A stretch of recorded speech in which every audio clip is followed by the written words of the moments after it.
Halo semuanya, sahabat Ruang Ilmiah. Kembali lagi belajar di Ruang Ilmiah ini. Hari ini kita akan melanjutkan dari video saya sebelumnya mengenai teknik pengambilan sampel, khususnya non-probability sampling. Jadi ada beberapa non-probability sampling yang saya sudah pernah sampaikan sebelumnya, ya. Dan hari ini saya akan membahas dua teknik pengambilan sampel, yaitu non-probability sample, ya, sampling kuota dan sampling incidental. Nah, yang bagaimana itu sampling kuota? Jadi sampling kuota ini merupakan atau cara atau teknik sampling yang kita tentukan ya jumlah sampelnya dari populasi yang tentunya memiliki ciri-ciri tertentu. Di mana sampel yang kita ambil itu berdasarkan kuota yang kita inginkan atau jatah yang kita inginkan.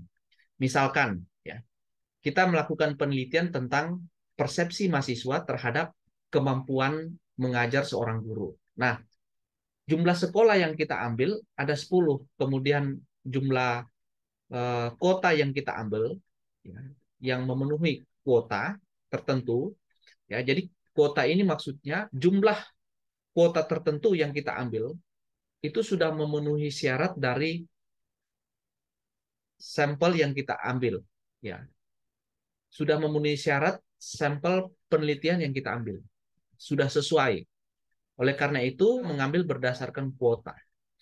Nah, kota yang kita ambil misalnya tadi ada 10 sekolah, jumlah 10 sekolah, maka sampel kota itu ditetapkan tiap masing-masing sekolah adalah 10 siswa per sekolah.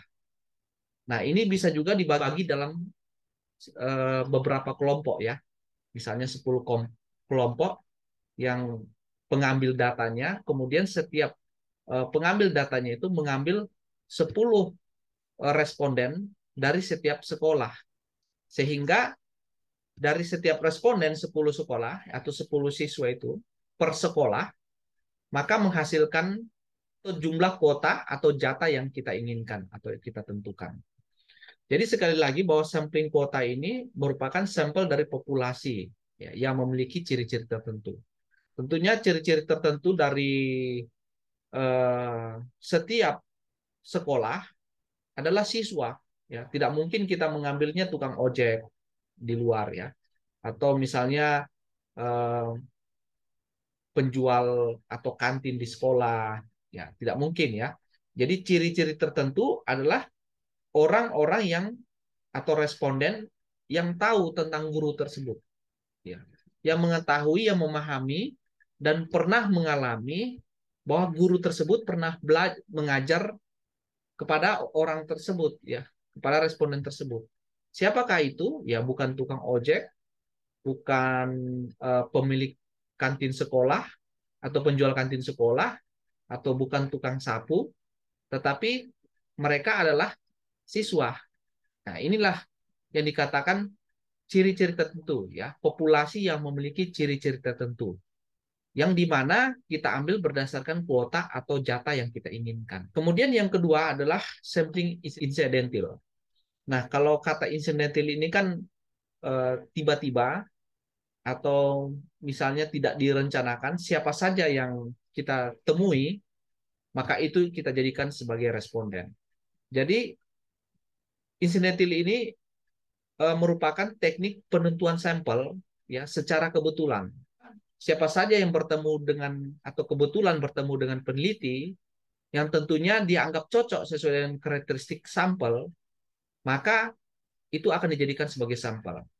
Nah, misalnya karakteristik tertentu yang kita ambil ya. Jadi contohnya pengunjung mall ya, kita meneliti penelitian, misalnya kita meneliti tentang kepuasan pelanggan terhadap pelayanan mall A.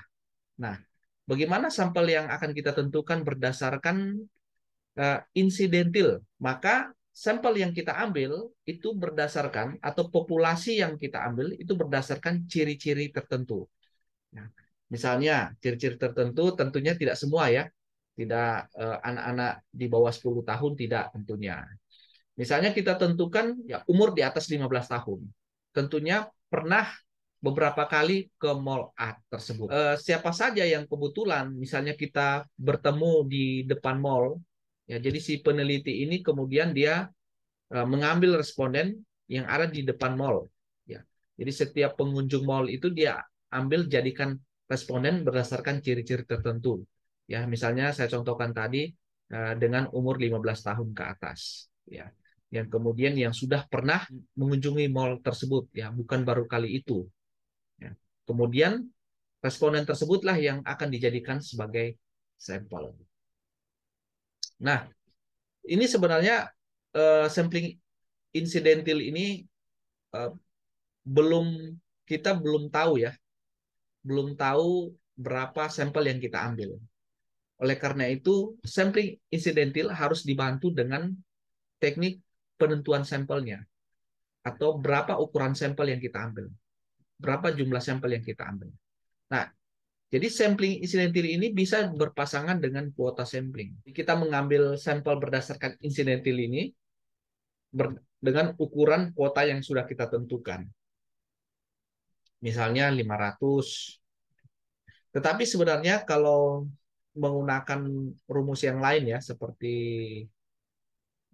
Slovin atau apa, ya agak sulit. Ya, karena kita tidak bisa menentukan populasi. Karena kalau kita mau menentukan sampel di awal, kita harus mengetahui jumlah populasinya sehingga berapa persen kita ambil atau berapa yang kita ambil berdasarkan rumus Slovin dari populasi pengunjung.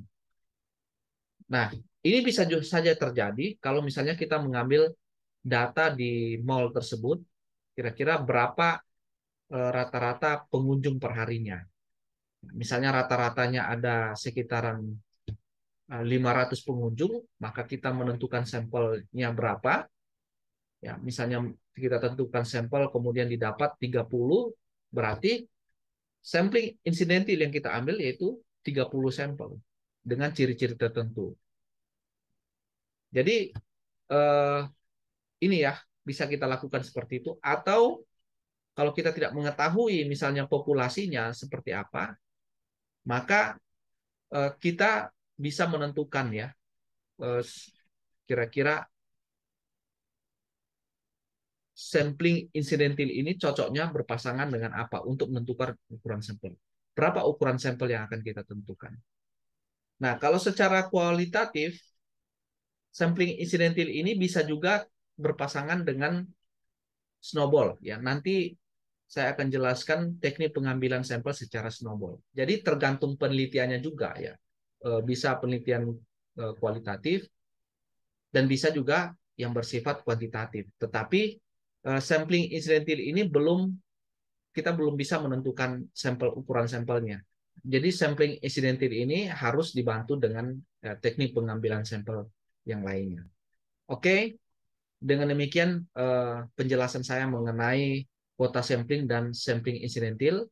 Jangan lupa di subscribe, bunyikan loncengnya agar sahabat-sahabat semua, para pejuang skripsi tentunya, bisa mendapatkan video-video yang bermanfaat, dan harapan saya dari channel ini ya, adik-adik semua bisa terbantu dan dapat menyelesaikan skripsinya dengan baik.